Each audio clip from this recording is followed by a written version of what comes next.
Hey everybody, it's Linda from Back 3rd Acre. I want to introduce you to this fascinating onion variety.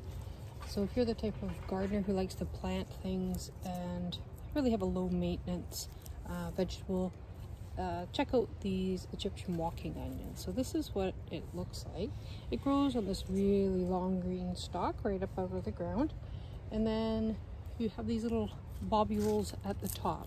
So they then sprout and they grow these nice tender little green ones. You get another little bobule there and then another green stalk here. So they look kind of interesting.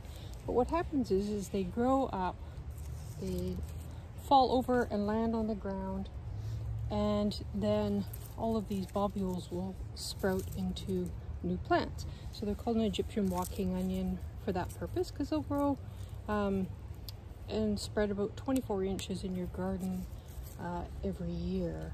They're also really cold tolerant, so here in Canada they do quite well, and just pop back up every year. So you can eat the green stems of the large green parts. You gotta admit are a little bit on the woody side, but the smaller shoots up at the top are very tender, a little bit different than a chive. So it would be good in omelets or in with deviled egg sandwiches, things like that.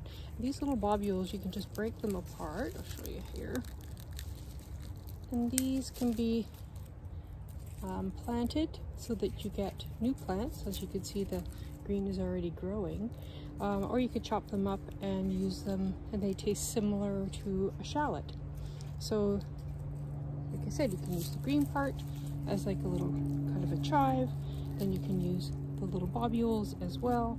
Here's the onion, the main onion bulb here. So I just dug this one out from the ground. So these are really ready to harvest, and we'll take those in and probably have those for dinner.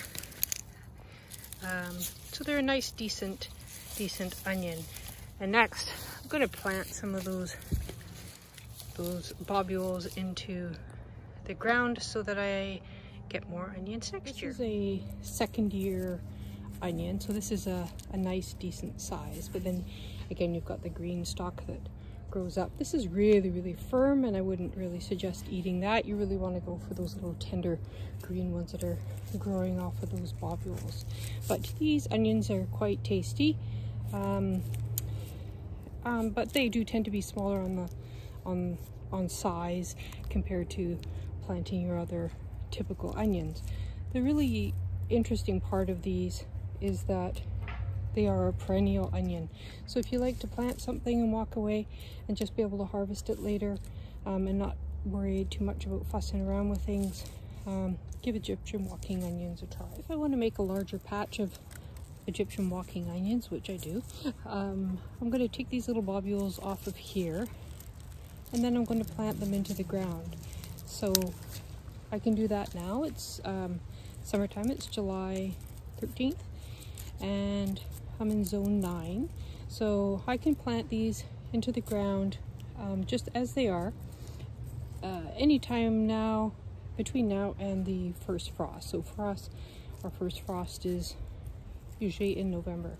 So anytime now, these will be ready, and I'll have plenty off of these 3 plants that I have behind me. I'll have plenty of new greenery next year.